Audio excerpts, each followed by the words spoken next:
जय हिंद दोस्तों, जय हिंद बच्चों। अपन प्राथमिक व्यवसाय के बारे में पढ़ रहे थे और प्राथमिक व्यवसाय में आखेट और संग्रहण के बारे में अपने पढ़ा। लेकिन नेक्स्ट जो टॉपिक है काफ़ी महत्वपूर्ण है और वो है आपके कृषि के बारे में। और कृषि कितने प्रकार की होती है, उसमें क्या क्या किया जाता है, और काफ़ी महत्वपूर्ण एक कृषि भी है जो स्थानांतरण कृषि के नाम से आपको कई नामों के नाम से जानने को मिलेगी। इसके संबंध में अपन चर्चा करने जा रहे हैं। इनमें सबसे पहले अपन देखें तो कृषि कहते किसे हैं, कृषि किसे कहेंगे। देखो, इनमें सबसे पहले अपन पढ़ेंगे भाई कृषि किसे कहते हैं। कृषि के संबंध में अगर बात करें तो मनुष्य पहले घुमक्कड़ प्रवृत्ति का था, आदिवासी था, जंगली था, और वो स्थायी रूप से नहीं रहता था, वो घूमता फिरता रहता था। इसके कारण से घुमक्कड़ प्रवृत्ति जिसका नाम रखा गया। लेकिन जब से कृषि का जब आविष्कार हुआ उसके साथ में ही मनुष्य क्या है, स्थायी रूप से रहने लगा। लेकिन कृषि किसे कहेंगे, क्योंकि जो सभ्यताओं का जो विकास हुआ वास्तविकता के अंदर अगर देखें तो पहले घुमक्कड़ प्रवृत्ति का था, लेकिन स्थायित्व उनका कब से आया, वो कृषि के आविष्कार के साथ में ही आया। ठीक है, इसके संबंध में अपन बात करें भाई कृषि किसे कहेंगे कि खेत को जोतना, फसल उगाना और पशुओं के पालन पोषण की एक कला, उसको क्या कहेंगे, कृषि के नाम से जाना जाएगा। किस नाम जानेंगे, कृषि के नाम से जानेंगे। जैसे खेत को जोतने का कार्य किया जाता है, फसल उगाने का कार्य किया जाता है, और पशुओं के पालने की पोषण की एक कला होती है जिसको क्या नाम देते हैं, कृषि के नाम से उसको जानते हैं। किस नाम जानेंगे, कृषि के नाम से उसको जाना जाता है। क्योंकि उससे पहले कई प्रकार के मतलब कंद मूल फल खा करके अपने जीवन निर्वाह करते थे, और वो जंगली जानवरों से, ठीक है, भोजन प्राप्त करते थे, मतलब कच्चा मांस खाते थे। वो कैसा खाते थे, कच्चा मांस खाने का कार्य करते थे। लेकिन कृषि के साथ साथ में ही पशुओं को भी उन्होंने पालतू बनाया और उसके साथ में स्थायित्व जीवन जीने लगे, मतलब स्थायी रूप से रह करके वो जीवन जीने लगे। इनमें देखो आप कृषि के जो प्रकार अपन पढ़ेंगे वो बहुत सारे प्रकार पढ़ेंगे, लगभग 10 के लगभग प्रकार है उसके। तो उनमें सबसे पहले अपन पढ़ेंगे निर्वाह कृषि। सबसे पहली जो कृषि है वो कौन सी पढ़ेंगे अपन, निर्वाह कृषि। निर्वाह कृषि किसे कहेंगे, निर्वाह का मतलब है अपना जीवन गुजारा चला ले केवल, उस प्रकार की जो कृषि पद्धति है उसको निर्वाह कृषि के नाम से जाना जाता है। अर्थात बेचने से, व्यापार से कोई मतलब नहीं है, अपना केवल पेट भर जाए, ठीक है, उसके लिए जो कृषि की जाती है, अपना जीवन निर्वाह करने के लिए जो कृषि की जाती है वो निर्वाह कृषि के नाम से जाना जाता है। अब निर्वाह कृषि है उसको भी दो भागों में बांटा गया है। निर्वाह कृषि को दो भागों के अंदर बांटा, जिनमें पहला है आपके आदिम कालीन निर्वाह कृषि और दूसरी है गहन निर्वहन कृषि। मतलब दोनों पेट भरने से संबंधित है, अपना जीवन निर्वाह करने से संबंधित है, लेकिन उसके अंदर है अंतर पाया जाता है, काफी ज्यादा अंतर भी है इसके अंदर। जिनमें पहली जो है आपके आदिम कालीन निर्वाह कृषि है, मतलब सबसे प्राचीन जो कृषि पद्धति है वो आदिम कालीन निर्वाह कृषि है, उसके संबंध में अपन चर्चा करने जा रहे हैं। जिनमें जैसे अपन बात करें आदिम कालीन निर्वाह कृषि, इसके बारे में देखें तो सबसे प्राचीन कृषि जो पद्धति है वो है आदिम कालीन निर्वाह कृषि। पूरी दुनिया की अगर सबसे प्राचीन पद्धति देखें कृषि की तो वो आदिम कालीन निर्वाह कृषि है। ठीक है, सबसे प्राचीन पद्धति है। दूसरे नंबर का अगर देखें तो इसको स्थानांतरित कृषि या कर्तन व दहन कृषि के नाम से भी जाना जाता है, स्लेश एंड बर्न कृषि के नाम से या स्थानांतरित कृषि के नाम से इसको जाना जाता है। मतलब नाम रखा गया इसका स्थानांतरित कृषि।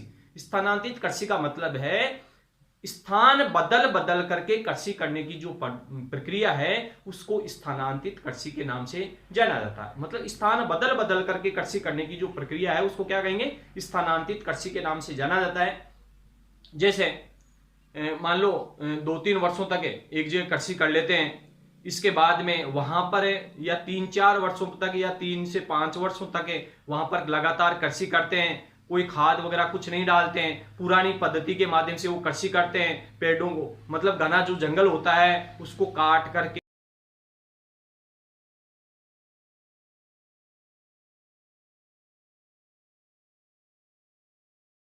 करके, जला करके, साफ करके और वहां पर 3 से 5 वर्षों तक कृषि करते हैं। इसके बाद में उसमें उर्वरकता की समाप्ति के बाद में, मतलब उपजाऊपन समाप्त हो जाता है, उत्पादन होता ही नहीं है, इसके बाद में उस स्थान को छोड़ करके दूसरी स्थान पर वही प्रक्रिया वो करते हैं। तो इस प्रकार की कृषि पद्धति को स्थानांतरित कृषि के नाम से जाना जाता है। किस नाम जानेंगे उसको? स्थानांतरित कृषि के नाम से जाना जाता है। मतलब स्थान बदल बदल करके कृषि करने की प्रक्रिया। और वो घूम करके क्या है, पूरे जंगलों को काट करके और बाहर पीछे क्या है, वापस से रिवर्स होते जाएंगे पेड़ पौधे, ठीक है, और घूम करके उसी स्थान पर जाएंगे। तो झूम कृषि भी इसका नाम रखा गया। तो देखो इसके अंदर है स्थानांतरित जो कृषि है उसको कर्तन व दहन कृषि या स्लेश एंड बर्न कृषि के नाम से भी इसको जाना जाता है। इसके बाद में देखें तो खेत इसके अंदर क्या होते हैं, अस्थायी होते हैं, क्योंकि स्थान बदलते हैं, एक स्थान से दूसरे स्थान पर, तीसरे स्थान पर, चौथे स्थान पर, तो ऐसे स्थान बदल बदल कृषि करते हैं। तो वो क्या होते हैं, खेत होते हैं, वो अस्थायी होते हैं। इसके बाद में खेत का आकार क्या होता है, छोटा होता है। खेत का आकार छोटा होता है क्योंकि अपना जीवन गुजारा चलाने के लिए ये कृषि की जाती है। तो छोटे आकार के खेत होते हैं इसके अंदर। इसके बाद में पुराने औजार जैसे लकड़ी है, कुदाली है, फावड़े हैं, इसका उनमें उपयोग किया जाता है। ठीक है, पुराने औजारों का जिनमें लकड़ी, कुदाली और आपके फावड़ों का उपयोग किया जाता है। तो इस प्रकार की एक कृषि पद्धति जिसका नाम है स्थानांतरित कृषि। किस नाम जानेंगे उसको? स्थानांतरित कृषि के नाम से उसको जाना जाता है। इसके बाद की अगर स्थिति देखें तो ये जो क्षेत्र है वो उष्ण कटिबंधीय क्षेत्रों के अंतर्गत आती है। मतलब इस प्रकार की जो कृषि करते हैं वो कौन से क्षेत्रों के अंदर करते हैं? वो करते हैं उष्ण कटिबंधीय क्षेत्रों के अंदर है। इस प्रकार की कृषि करते हैं, आदिमकालीन निर्वाह कृषि करते हैं, क्योंकि वो अविकासशील या अविकसित देशों के नाम से जाना जाता है। और वहां पर भोजन के लिए क्या करते हैं, वो आदिवासी जनजातियों के द्वारा ये इस प्रकार की कृषि करते हैं, जिसको आदिम निर्वाह या आदिमकालीन निर्वाह कृषि के नाम से उसको जाना जाता है।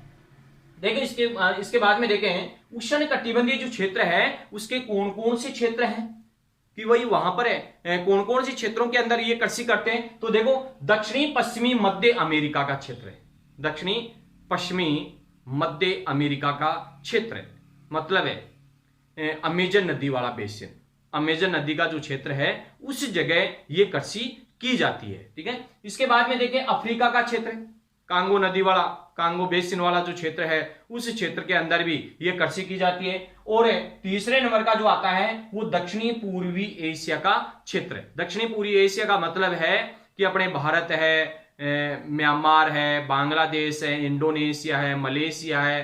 ठीक है, ये जो देश हैं उस देश, इन देशों के अंदर है इस प्रकार की ये कृषि करते हैं। जैसे अपने भारत के अंदर कहते हैं अपने भाई असम में स्थानांतरित कृषि को किस नाम से जाना जाता है, तो उसमें अपन कहते हैं भाई झूमिंग कृषि। किस नाम जानेंगे? झूमिंग कृषि के नाम से जाना जाता है। तो पूरी दुनिया के अंदर अगर देखें, पूरे ग्लोब के अंदर अगर देखें, विश्व के अंदर देखें तो ये 3 क्षेत्र हैं जहां पर है आदिमकालीन निर्वाह कृषि की जाती है, जिनमें दक्षिणी पश्चिमी मध्य एशिया का जो क्षेत्र है, मतलब है अमेजन नदी वाला बेसिन है महत्वपूर्ण रूप से। अफ्रीका का जो क्षेत्र है, अफ्रीका के अंदर है कांगो नदी वाला क्षेत्र, कांगो बेसिन वाला क्षेत्र है। दक्षिणी पूर्वी एशिया का जो क्षेत्र है उनके अंदर है अपने श्रीलंका है, भारत है, बांग्लादेश है, म्यांमार का क्षेत्र है, इंडोनेशिया है, मलेशिया है। ठीक है, ये जो क्षेत्र है ये यहां पर है, ये कृषि की जाती है। इसके बाद में अगर देखें तो एक झूम चक्कर है, इसका नाम दिया है झूम चक्कर के नाम से इसको जाना जाता है कि भाई झूम चक्कर। झूम चक्कर का मतलब है आग लगाकर खेत तैयार करना।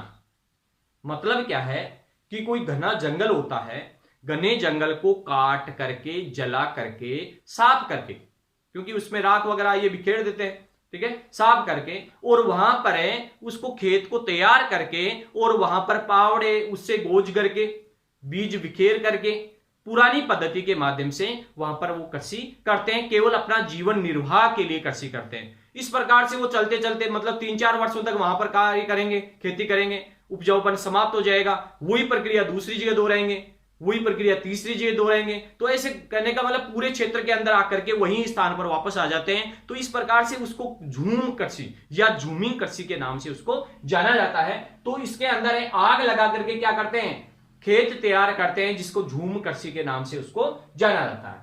लेकिन इसके अंदर देखो मुख्य रूप से समस्याएं क्या है।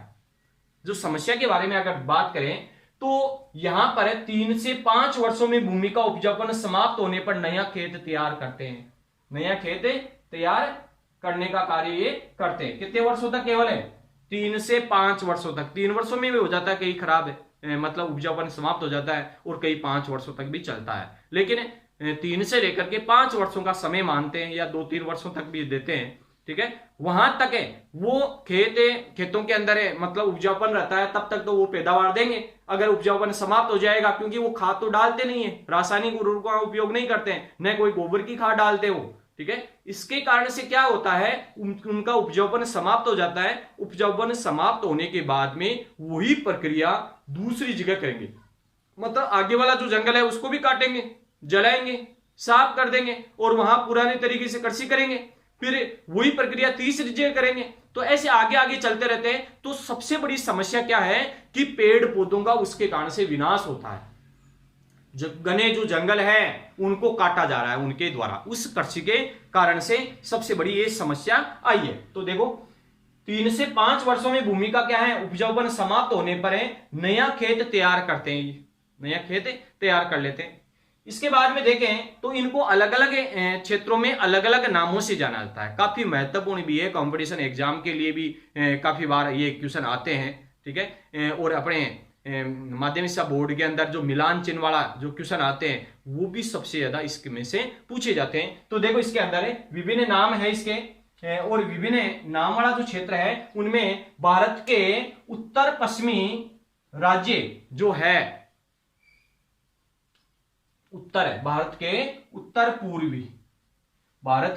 उत्तर पूर्वी जो राज्य हैं वहां पर इसको कहते हैं झूमिंग कृषि। किस नाम जानेंगे? झूमिंग कृषि, या आपके आजादी मान लो झूमिंग कृषि किसे कहते हैं।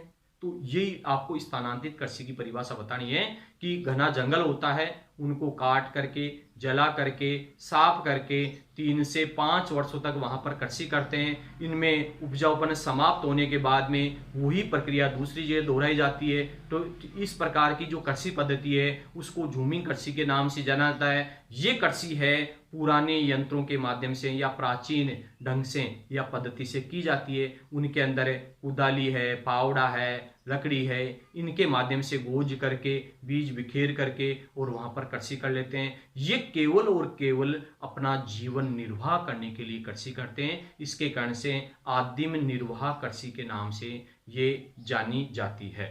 मतलब पूरी दुनिया की सबसे प्राचीनतम कृषि पद्धतियों में से एक है, ठीक है ना, सबसे पुरानी कृषि पद्धति है, ठीक है। इसके बाद में देखो आपके भारत के उत्तरी पूर्वी जो राज्य हैं वहां पर इसको झूमिंग के नाम से जानते हैं। भारत के उत्तरी पूर्वी राज्य हैं वहां पर इसको किस नाम जानेंगे? झूमिंग के नाम से जानते हैं। मध्य अमेरिका और मेक्सिको है, मध्य अमेरिका का क्षेत्र है, मेक्सिको वाला क्षेत्र है, वहां पर इसको कहते हैं मिल्पा।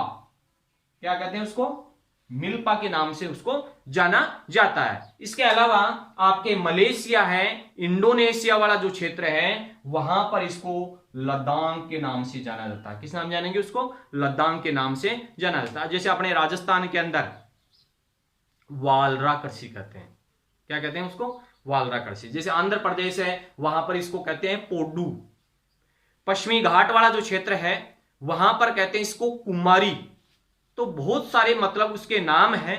वास्तविकता के अंदर पूरी दुनिया के अंदर काफी ज्यादा नामों से ये कृषि जानी जाती है। तो इसके कारण से कहते हैं भारत के उत्तरी पूर्वी राज्यों में झूमिंग के नाम से जानते हैं, मध्य अमेरिका के अंदर है और मेक्सिको के अंदर है इसको मिल्पा कहते हैं, और मलेशिया और इंडोनेशिया के अंदर इसको लद्दाख के नाम से जाना जाता है। तो मतलब इस प्रकार की जो कृषि पद्धतियां हैं उनको इन नामों से भी जाना जाता है। तो काफी महत्वपूर्ण भी है ये। तो इस प्रकार से आपको अच्छी तरीके से याद भी करना है। फिर से मैं एक बार दोहरा देता हूं, जिसमें सबसे पहले मान लो कृषि की अगर परिभाषा बात करें, परिभाषा की बात करें तो परिभाषा के अंदर है खेत को जोतना है, फसल उगाना है और पशुओं के पालन पोषण की एक कला है जिसको कृषि के नाम से जाना जाता है। किस नाम जानेंगे उसको? कृषि के नाम से जाना जाता है। मतलब खेत को जोतने का कार्य करते हैं, फसल उगाने का कार्य करते हैं और पशुओं को पालन पोषण की एक कला है जिसको कृषि के नाम से जाना जाता है। और उनमें पहला नंबर का जो लिया आपके निर्वाह कृषि का, और निर्वाह कृषि को दो भागों में बांटा गया,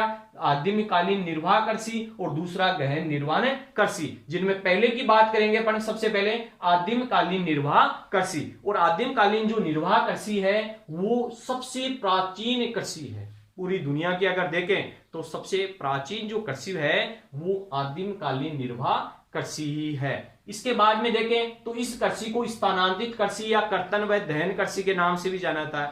इस कृषि को स्थानांतरित कृषि या कर्तन व दहन कृषि के नाम से भी जाना जाता है। मतलब इस प्रकार की स्थानांतरित कृषि ये की जाती है।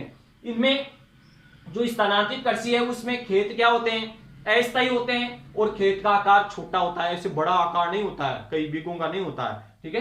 पुराने औजार जिनमें लकड़ी है, कुदाली है, पावड़ा है, उनका उपयोग वो करते हैं, मतलब पुरानी पद्धति इसके अंदर लगाई जाती है। इसके बाद में देखें तो ये जो क्षेत्र है इसके वो है उष्णकटिबंधीय क्षेत्रों के अंदर है, मतलब है ये कृषि की जाती है। आदिमकालीन निर्वाह कृषि कौन से क्षेत्र में करते हैं, उष्णकटिबंधीय क्षेत्र के अंदर करते हैं। इनमें दक्षिणी पश्चिमी मध्य अमेरिका है, अफ्रीका का क्षेत्र है, और दक्षिणी पूर्वी एशिया का क्षेत्र है। इनके अंदर है, मतलब 3 जगह ये कृषि करते हैं, जिनमें दक्षिणी पश्चिमी मध्य अमेरिका का जो क्षेत्र है उसके अंदर अमेजन बेसिन वाला क्षेत्र है। अफ्रीका का जो क्षेत्र है वो कांगो नदी वाला जो क्षेत्र है, कांगो बेसिन के नाम से जानते हैं। और दक्षिणी पूर्वी एशिया का जो क्षेत्र है वो अमेरिका, मतलब भारत है, श्रीलंका है, बांग्लादेश है, इंडोनेशिया है, मलेशिया है। ठीक है, यहां पर ये कृषि की जाती है। इसके बाद में झूम चक्कर है। झूम चक्कर का मतलब आग लगाकर के खेत तैयार करते हैं, उसको झूम कृषि के नाम से उसको जाना जाता है। इसके अलावा 3 से 5 वर्षों में भूमि का उपजाऊपन समाप्त होने पर नया खेत तैयार किया जाता है। इसके अंदर है, जिनके अंदर है मतलब विभिन्न नाम है इसके, अलग अलग जगह अलग अलग नामों से ये जाने जाते हैं। जिनमें पहला है आपके भारत के उत्तर पूर्वी राज्य जहां पर उसको कहते हैं झूमिंग, किस नाम जानेंगे, झूमिंग के नाम से। दूसरे नंबर का है मध्य अमेरिका का क्षेत्र और मेक्सिको का क्षेत्र है, जहां पर इसको कहते हैं मिल्पा। और मलेशिया और इंडोनेशिया का जो क्षेत्र है वहां पर लद्दाख के नाम से जाना जाता है। तो जय जवान जय किसान वाला मतलब है नारा जो लगाया था उनके अंदर है, मतलब है कृषि से संबंधित अपन कार्य पढ़ रहे हैं कि भाई किस प्रकार की कृषि, क्योंकि भारत देश है ये कृषि प्रधान देश है और सबको इसके बारे में जानकारी होनी चाहिए कि भाई निर्वाह कृषि मतलब कृषि के कितने रूप हैं, वो किस किस प्रकार की कृषि का कार्य करते हैं। तो अच्छी तरीके से इसको याद भी करना है, स्क्रीनशॉट भी इसको लेना है और तैयारी भी इसको करनी है, होमवर्क के रूप में भी ये कार्य करना है। ठीक है, जय हिंद जय भारत।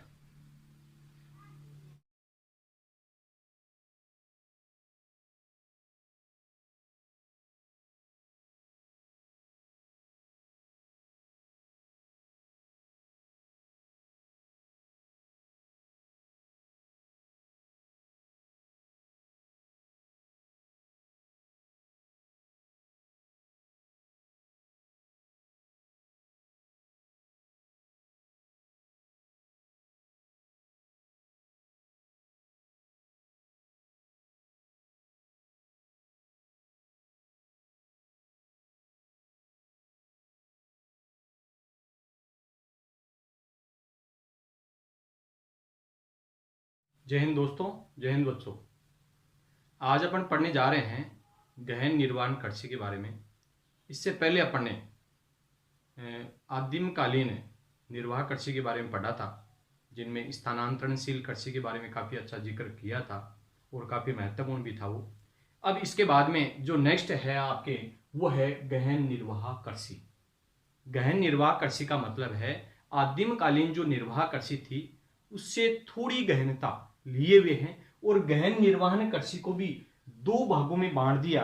एक तो चावल प्रधान गहन कृषि और दूसरा चावल रहित गहन कृषि। मतलब है एक स्थान तो ऐसा जहां पर चावल मुख्य रूप से प्रधान कृषि के रूप में किया जाता है, उगाया जाता है। इसके अलावा दूसरी जगह ऐसा है क्षेत्र है जहां पर चावल नहीं बोया जाता, मतलब रहित, चावल रहित गहन कृषि के नाम से, मतलब गेहूं है, सोयाबीन है, जो है बाजरा है, इस प्रकार की जो कृषि करते हैं वो चावल विहीन कृषि वाला क्षेत्र है। और चावल प्रधान कृषि का मतलब है चावल जहां उगाया जाता है काफी ज्यादा मात्रा के अंदर है, वो इसके अंतर्गत आता है। इसके अलावा अपन देखें तो गहन निर्वाह कृषि गहन निर्वाह कृषि का मतलब है कि इसमें अपना जीवन गुजारा चलाने के लिए प्रति हेक्टेयर उत्पादन अधिक होता है। प्रति हेक्टेयर उत्पादन मतलब ज्यादा किया जाता है इसके अंदर, क्योंकि इस जगह जनसंख्या का भार भूमि पर अधिक होता है। जनसंख्या का भार अधिक होने के कारण से उस जगह थोड़ी सी प्रतिक्रिया करनी पड़ेगी। मतलब वर्ष के अंदर 2 या 3 फसलें, मतलब बार बार फसलें उगाने की प्रक्रिया होगी। तो वही क्या है, गहन निर्वाह कृषि है। इसके अंतर्गत अगर देखें तो देखो इसके अंदर है, इसमें अधिक उपज प्राप्त करने के उद्देश्य से, अधिक उपज प्राप्त करने के उद्देश्य से, जैसे मान लो अपने पास में 5 बीघा जमीन है और किसी के पास में 50 बीघा जमीन है, तो 50 बीघा के अंदर इतना ज्यादा वो नहीं करेंगे, क्योंकि उसमें खाने वालों की संख्या कम हो रहेगी। तो वो केवल खाने के लिए उद्देश्य से अगर खेती कर रहा है तो उसमें इतना ही उगाएगा जितना वो पेट भर जाए उसका। लेकिन अगर 5 बीघा है और उसके अंदर जनसंख्या ज्यादा है तो वो क्या करेगा, गहन कृषि का कार्य करेगा। कौन सा कार्य करेगा, वो गहन कृषि का कार्य करेगा। तो देखो इसके अंदर ये है कि इसमें अधिक उपज प्राप्त करने के उद्देश्य से, कि ज्यादा से ज्यादा उपज प्राप्त करें, उसके उद्देश्य से प्रति इकाई क्षेत्र में पूंजी व श्रम की बड़ी मात्रा का प्रयोग किया जाता है। तो वो है आपके गहन निर्वाह कृषि। मतलब क्या है इसके अंदर है कि इसमें अधिक उपज प्राप्त करने के उद्देश्य से प्रति इकाई क्षेत्र में पूंजी व श्रम की बड़ी मात्रा का क्या है, उपयोग किया जाता है, अधिक से अधिक। दूसरे नंबर का अगर देखें तो कृषि का स्थायी रूप है, ये एक जगह रह करके और ये कृषि का कार्य करते हैं। एक जगह मतलब कृषि स्थायी रूप से ये की जाती है, स्थायी रूप से ये कार्य करेंगे। इसमें वर्ष में 2 या 3 फसलें उगाई जाती है। कितनी फसलें उगाएंगे इसके अंदर, मैंने बताया आपको, क्योंकि जनसंख्या का भार ज्यादा और भूमि कम है, इसका मतलब गहन निर्वाह कृषि का वो कार्य किया जाएगा उस जगह। तो यहां पर क्या है देखो, मतलब है वर्ष के अंदर 2 या 3 फसलें उगाने का कार्य करेंगे, 2 या 3 फसलें उगानी पड़ेगी इसमें। इसके बाद में देखें तो खाद्यान्न फसलों का उत्पादन करेंगे, क्योंकि खाने के लिए जनसंख्या ज्यादा है, उनके भरण पोषण के लिए, खाने के लिए अन्न की आवश्यकता रहेगी और अन्न का उत्पादन ज्यादा से ज्यादा इसके अंदर किया जाएगा। जैसे चावल है, गेहूं है, जौ है, ज्वार है, बाजरा है, इनका उत्पादन ज्यादा से ज्यादा किया जाएगा। मतलब व्यापारिक उद्देश्य से नहीं, केवल खाद्यान्न उद्देश्य के हिसाब से ये किया जाएगा। खाद्यान्न फसलों का उत्पादन किया जाएगा इसके अंदर। मानसून एशिया की घने बसे क्षेत्र, मानसून एशिया का जो घना बसा जो क्षेत्र है उस जगह इस प्रकार का कार्य करते हैं, मतलब गहन निर्वाह कृषि का कार्य करते हैं। जैसे चीन है, भारत है, बांग्लादेश है, म्यांमार का क्षेत्र है, इंडोनेशिया है, मलेशिया का क्षेत्र है, ठीक है। इस जगह मतलब इस प्रकार की ये कृषि का कार्य करेंगे। मतलब मानसूनी जो एशिया का जो क्षेत्र है उस जगह ये कृषि अधिक की जाती है। कौन सी कृषि करते हैं, गहन निर्वाह कृषि अधिक की जाती है। क्यों की जाती है, क्योंकि उस क्षेत्र के अंदर काफी ज्यादा जनसंख्या का भार है।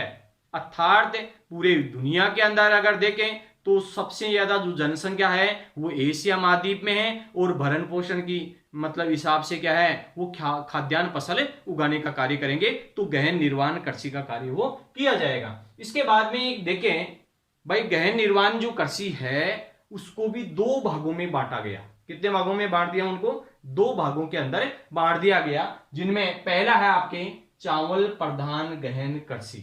चावल प्रधान गहन कृषि का मतलब है चावल मुख्य रूप से वहां पर फसल उगाई जाती है, चावल, ठीक है ना। तो वो चावल प्रधान गहन कृषि के नाम से उसको जाना जाएगा। तो देखो इसमें चावल प्रधान गहन कृषि, और दूसरे नंबर का अगर देखें यहां पर है तो चावल रहित गहन कृषि, जिनके अंदर गेहूं है, सोयाबीन है, जौ है, ज्वार है, ठीक है, ये फसलें उगाई जाती है। मतलब सबसे पहले अपन पढ़ेंगे चावल प्रधान गहन कृषि, और चावल प्रधान गहन कृषि के अंदर है कौन सी फसल उगाएंगे ज्यादा, चावल की कृषि।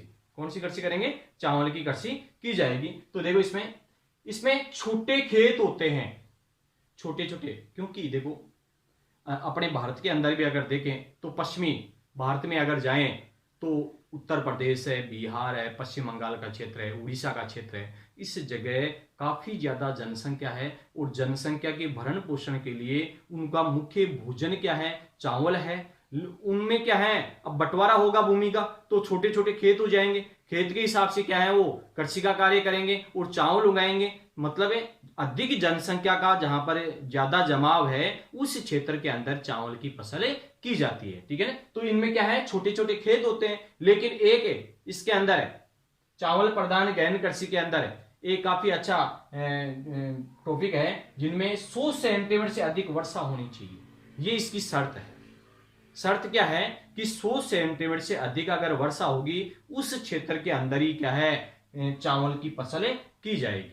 ठीक है ना। कौन सी फसल करेंगे? चावल की फसल की जाएगी। अगर इससे कम होगी तो चावल की फसल नहीं हो पाएगी। देखो इसमें छोटे छोटे खेत होते हैं इसके अंदर और 100 सेंटीमीटर से अधिक वर्षा होती है इस क्षेत्र के अंदर।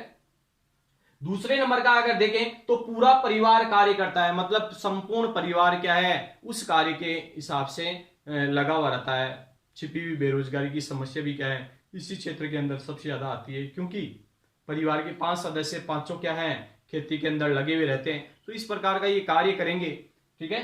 तो मानव श्रम मतलब पूरा परिवार इसके अंदर कार्य करेगा और मानव श्रम अधिक आवश्यकता पड़ती है, मानव श्रम की अधिक आवश्यकता पड़ती है। मतलब इसके अंदर क्या है चावल का जो कार्य है वो श्रमिकों के द्वारा अधिक किया जाता है। मतलब व्यक्ति विशेष श्रम की आवश्यकता इसके अंदर ज्यादा होती है। यांत्रिक कृषि इसमें कम काम में ली जाती है, लेकिन फिर भी कई जगह जैसे अपने पंजाब राज्य है, हरियाणा राज्य है, वहां पर मशीनों के द्वारा भी इस प्रकार का कार्य करने लगे। लेकिन एक और बेरोजगारी की समस्या हो गई। हालांकि यंत्रीकरण से क्या है काफी ज्यादा प्रति हेक्टेयर उत्पादन भी बढ़ा है उसके अंदर। तो इसके अंदर है मानव श्रम की अधिक आवश्यकता पड़ती है। इसके अंदर है गोबर खाद और हरी खाद का उपयोग ज्यादा किया जाता है। गोबर खाद पशुओं के द्वारा ये प्राप्त करते हैं और हरी खाद का मतलब आप जानते हो जैसे घास फूस है या कोई डंठल है उनमें क्या है प्लाऊ वगैरह निकलवा देते हैं या हेरा दे देते हैं। ठीक है। और नीचे दब जाती है जिसके कारण से अच्छा एक खाद बनता है, उससे क्या कहेंगे हरी खाद के नाम से जाना जाता है। तो हरी खाद का मतलब और गोबर की खाद का अधिक उपयोग किया जाता है, क्योंकि पशुपालन का कार्य भी काफी ज्यादा करेंगे। अगर कृषि जहां ज्यादा होगी उस क्षेत्र के अंदर पशुपालन का कार्य भी करेंगे और पशुओं से गोबर प्राप्त करेंगे। ठीक है। इसके बाद में आता है इनमें प्रति इकाई उत्पादन अधिक होता है। इसके अंदर क्या है प्रति इकाई उत्पादन काफी ज्यादा होता है, लेकिन प्रति व्यक्ति उत्पादन कम होता है, क्योंकि छोटी छोटी क्यारियां होती हैं, छोटी छोटी भूमियां होते हैं, टुकड़े होते हैं, उनमें उस मतलब प्रति हेक्टेयर या प्रति इकाई का उत्पादन काफी ज्यादा होता है, लेकिन प्रति व्यक्ति उत्पादन कम होता है। अर्थात उस जगह जनसंख्या का जमाव अधिक देखने को मिलता है, उसके हिसाब से उत्पादन नहीं हो पाता है। जबकि खेती छोटी होती है, मतलब छोटी इकाइयों में ये किया जाता है, उसके हिसाब से प्रति हेक्टेयर उत्पादन अधिक होता है। क्लियर ये चीज? ठीक है। इसके बाद में आप आगे देखें तो इस प्रकार से बता दोगे आप कि छोटे छोटे खेत होते हैं, 100 सेंटीमीटर से अधिक वर्षा होती है, उस क्षेत्र के अंदर चावल प्रधान कृषि गहन कृषि की जाती है। इसके अलावा पूरा परिवार कार्य इसके अंदर करता है। मानव श्रम अधिक आवश्यकता होती है इसके अंदर, गोबर की खाद और हरी खाद का उपयोग ज्यादा करते हैं और प्रति इकाई उत्पादन अधिक होती है, लेकिन प्रति व्यक्ति उत्पादन कम होती है। इसके क्षेत्र की अगर बात करें तो क्षेत्र के अंदर है दक्षिणी पूर्वी एशिया का क्षेत्र इसके अंतर्गत आता है। दक्षिणी पूर्वी एशिया का क्षेत्र आता है। दक्षिणी पूर्वी क्षेत्र एशिया के अंदर है जैसे भारत है, चीन है, बांग्लादेश है, म्यांमार है, इंडोनेशिया है, मलेशिया है। ठीक है ना। ये जो जापान का क्षेत्र है, इस क्षेत्र के अंदर क्या है चावल प्रधान गहन कृषि की जाती है। ठीक है। इसके बाद में अगर देखें अपने तो चावल रहित गहन कृषि, चावल रहित गहन कृषि मतलब इसके अंदर गेहूं है, सोयाबीन है, जौ है, ज्वार है, ये अधिक बोया जाता है। और इसकी विशेषता अगर देखें तो 100 सेंटीमीटर से अगर कम वर्षा होती है उस क्षेत्र के अंदर चावल रहित गहन कृषि की जाती है। अर्थात शुष्क क्षेत्र होता है, मतलब 100 सेंटीमीटर से कम वर्षा वाले क्षेत्र के अंदर चावल नहीं बोएंगे। अब क्या बोएंगे यहाँ पर गेहूं है, सोयाबीन है, मक्का है, बाजरा है, ये फसल का कार्य करेंगे। इसके बाद में सिंचाई करनी होती है, यहाँ पर क्या करेंगे सिंचाई का कार्य करेंगे। सिंचाई के माध्यम से क्या है ये कृषि की जाती है। बार बार सिंचाई करने का कार्य, जैसे पंजाब हरियाणा का क्षेत्र है वहां पर वर्षा कम होती है वास्तविकता के अंदर, लेकिन नहरी सिंचाई प्रणाली के द्वारा वहां पर अधिक से अधिक सिंचाई का कार्य करके और फसल का अच्छी तरीके से उगाते हैं वो, और काफी ज्यादा उत्पादन होता है उस क्षेत्र में। तो सिंचाई करनी होती है इसके अंदर। इसके बाद में देखिए विश्व में उत्तरी चीन का क्षेत्र, अगर क्षेत्र की बात करें तो विश्व के अंदर देखें तो उत्तरी चीन का क्षेत्र है, मंचूरिया का क्षेत्र है, उत्तरी कोरिया का क्षेत्र है, उत्तरी जापान का क्षेत्र है, उस जगह ये कृषि अधिक मात्रा में की जाती है। कौन कौन से क्षेत्र आएंगे इसके अंदर? आपके उत्तरी चीन का क्षेत्र है, मंचूरिया का क्षेत्र है, उत्तरी कोरिया का क्षेत्र है, उत्तरी जापान का क्षेत्र है, इसके अंदर की जाती है। लेकिन भारत की अगर स्थिति देखें तो भारत में सिंधु गंगा का जो मैदान है उस क्षेत्र के अंदर काफी ज्यादा मतलब ये कृषि करते हैं। और पश्चिमी क्षेत्र के अंदर इसके वहां पर गेहूं की फसल का कार्य करते हैं, मतलब पश्चिमी क्षेत्र आ गया उसका। सिंधु गंगा ब्रह्मपुत्र का जो मैदान है, ब्रह्मपुत्र का नहीं है इसमें, सिंधु गंगा का मैदान है, उसका पश्चिमी क्षेत्र वहां पर गेहूं की कृषि करते हैं, अर्थात चावल रहित गहन कृषि का उपयोग ज्यादा करते हैं, मतलब ये बोते हैं ज्यादा।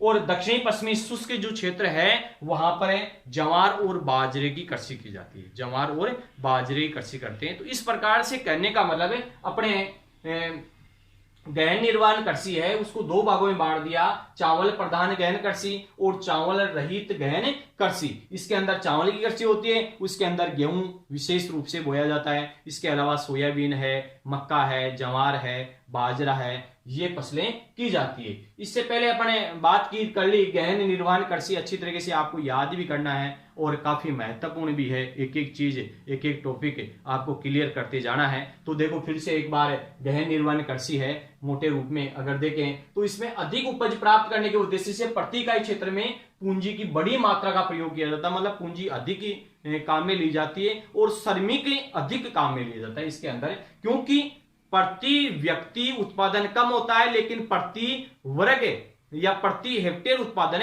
अधिक होता है, क्योंकि भूमि पर जनसंख्या का अधिक दबाव होता है। इसके कारण से यहां पर इस प्रकार की ये कृषि करते हैं। इसके अलावा देखें भाई कृषि का स्थायी रूप है ये, और वर्ष में 2 या 3 फसलें उगाई जाती है, खाद्यान्न फसलों का उत्पादन होता है और मानसून एशियाई घने बसे क्षेत्रों के अंदर है इस प्रकार की ये कृषि करते हैं, क्योंकि मानसून एशिया के अंदर सबसे ज्यादा जनसंख्या है, इसके कारण से इस प्रकार की ये फसलें की जाती है। और ये 2 प्रकार की होती है, जिसमें एक तो चावल प्रधान गहन कृषि और दूसरी चावल रहित गहन कृषि के नाम से। जिनमें चावल प्रधान है गहन कृषि का मतलब है कि छोटे छोटे इसके अंदर खेत होते हैं, 100 सेंटीमीटर से अधिक वर्षा होती है, पूरा परिवार इसके अंदर लगा हुआ रहता है कार्य करने के लिए, मानव श्रम की अधिक आवश्यकता होती है, गोबर की खाद और हरी खाद का उपयोग किया जाता है, इसमें प्रति इकाई उत्पादन अधिक होता है लेकिन प्रति व्यक्ति उत्पादन कम होता है। इसके अलावा क्षेत्र की बात करें तो दक्षिणी पूर्वी एशिया का जो क्षेत्र है वहां पर चावल प्रधान गहन कृषि